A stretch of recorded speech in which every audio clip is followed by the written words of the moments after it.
Today, we are at the Great Council State Park in Xenia, Ohio. This is Ohio's newest state park. It just opened in June of 2024. And we're going to go in here to the visitor center first and check it out. Come with me.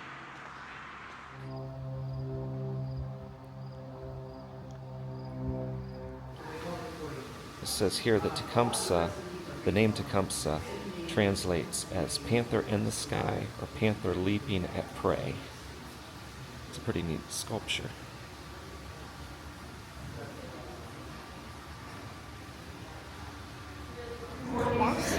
Oh, I was going to tell you that where we are right now used to be a Native American village. It was a Shawnee village, and we call it Old Town. Can you believe that these little buildings like this would have been here a long time ago?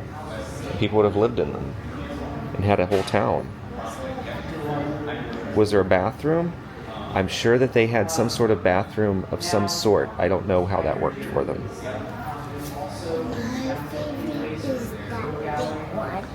The big one in the middle, that was probably some sort of a meeting house. They might have had maybe their prayer meetings in there. They might have met and made big decisions in there, huh? I kind of like these houses. Yeah? More than the Tory houses. It says here in 1780 there was a military campaign against the Shawnee, and the Shawnee retreated from Old Town, that's this place, the village that was here prior, and they burned the village and the crops. So I guess rather than it fall into their enemies' hands, they just burned the place down.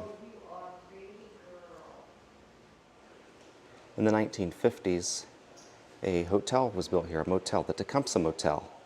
So even then, they understood the significance of the site, calling it Tecumseh, because Tecumseh supposedly may have been born here in Old Town.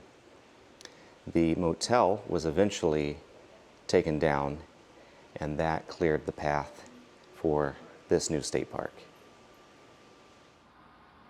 It goes on to say that historians are kind of at odds of exactly where Tecumseh was born. Some people say that he was born here, including his great-grandson, but other historians think that he might have been born closer to modern-day Springfield, Ohio, or Chillicothe.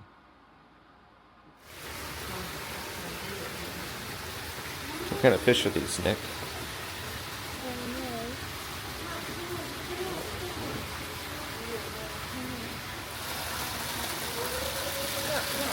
Are there any fish in there, Hannah? No, it's not. Not on this side. There was some fish down the other end. Do you have any marshmallows you can roast, Nick? Huh? Do you have any marshmallows you can roast? No. I had actually not heard this before. It says, in the 1700s, the Shawnee, thought to be descendants of the Fort Ancient culture, occupied much of southwest Ohio. The Shawnee were thought to be descendants of the Fort Ancient culture. That part, I don't think I'd ever heard that before. Can you make those patterns? Is that what they're asking you to do? It says the Cherokee would weave patterns to communicate special events. Hey, Hannah. Many years ago, the Shawnee Native American tribes, they lived right here where we are now. And this display is to help you understand some things to help you think through how they might have planned out their villages based on where the river was, where their food supply was, where they could get water. They wanted to live someplace that didn't flood.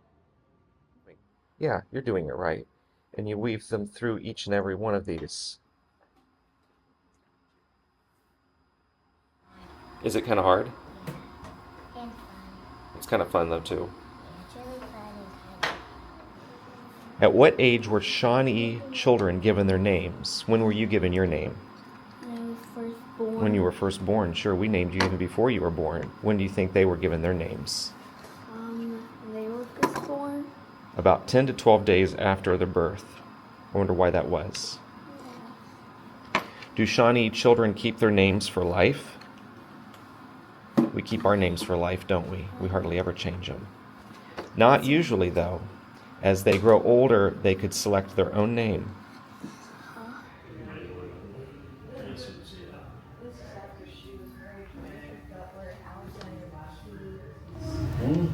Each one of these boxes represents what they would have been doing in each season, what the Native Americans would have been doing in each season. So what would they have been doing here in summer? They would be going fishing. Yeah, they do fishing. And pick fruit. Yeah, they'd pick their fruit. And maybe What would they do in fall? they would play ball. You think they'd play ball? It says that they would harvest their fruit. They would start their large game hunts. It says in the winter they would hunt and they would gather firewood. Obviously they'd have to gather firewood, wouldn't they? That's how they kept warm. Did somebody already mess up that strawberry? Did they try to take a bite out of it? It looked like a really good strawberry, but when they tried to bite it, yeah, somebody sure did. They tried to eat a styrofoam strawberry. Not cool. Yeah, you don't want to eat the eyeball. You have to prep it.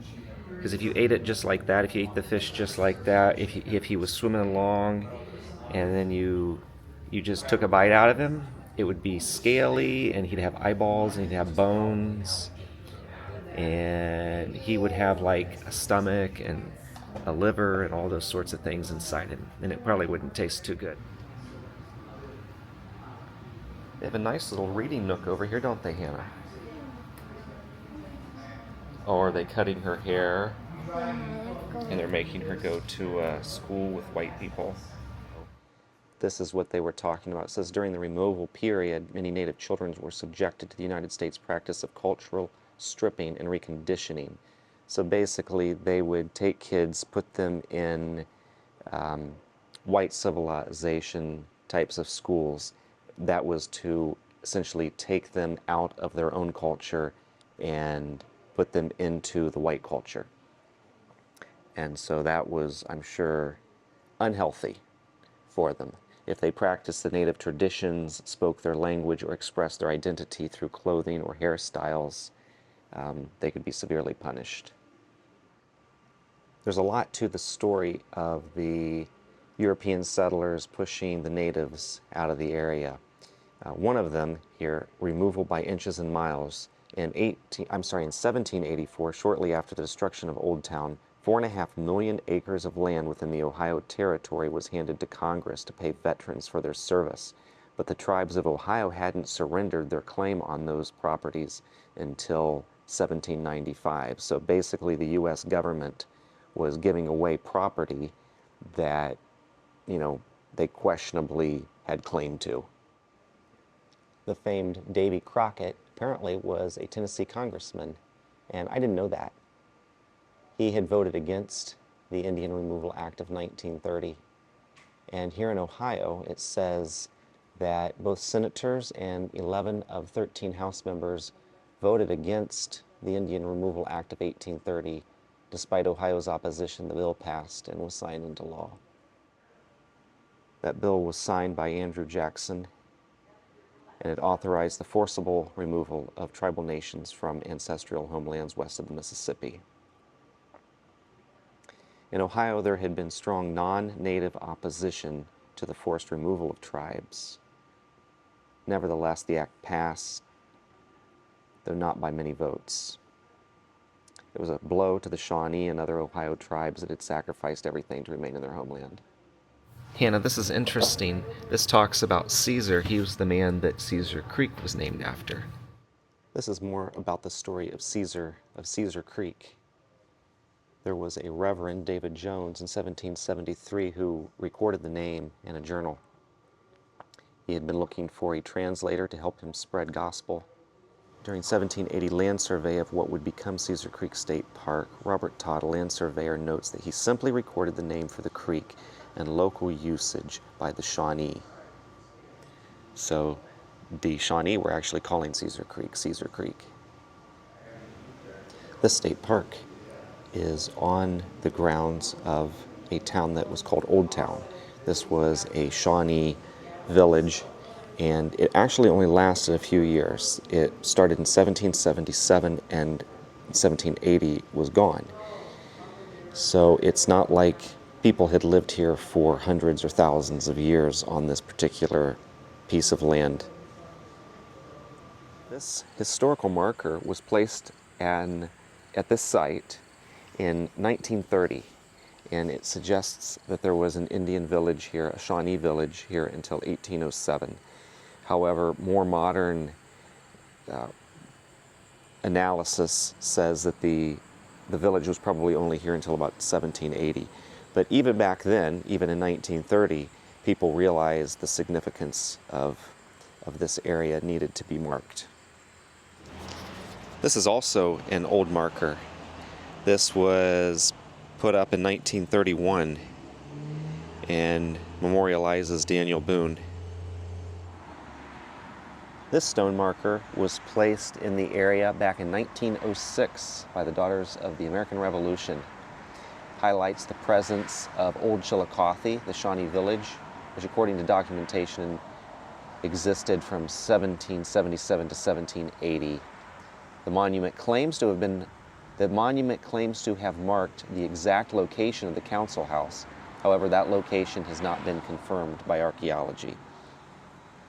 But someone believed that they knew where the council house had been, and they marked it with this stone in 1906.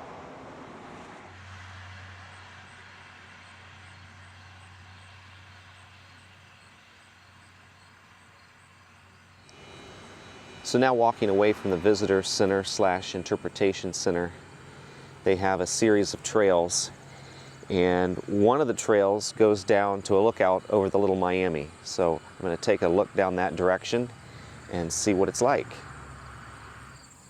So the best I can piece this together is that this was the site of a Shawnee village briefly.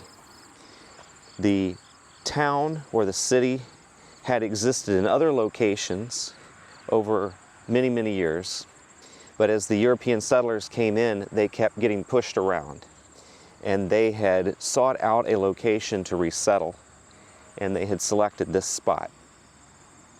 And it seems to have been at a somewhat historic time period, as the Europeans were very aggressive in pushing them out of this area. So they weren't able to stay very long. The area is along the Little Miami River, so that makes sense that they had access to the river. And this area up here where we are now, I assume, is closer to where the settlement would have been. This is up the hill away from the river, so they wouldn't have had flooding up this high. It's a nice day to be out here. The sun has gone in a little bit. It's very comfortable.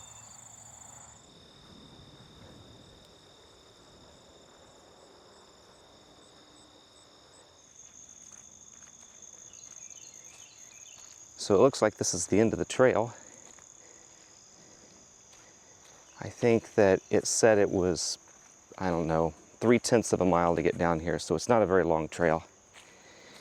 And that makes sense, because if you were living in a village here along the river, you probably wouldn't want to have to carry your water or whatever else you had going on. I'm sure that the river was very useful for them in the short time that they lived around here. Not much going on in this river today. There would usually be some flow going down through here, I'm sure, but we're in the middle of a drought right now. So I guess we'll head back up to the visitor center. So that is the Great Council State Park here in Ohio. If you like the video, give it a thumbs up. And if you like my videos in general, consider subscribing. And I will see you down the road.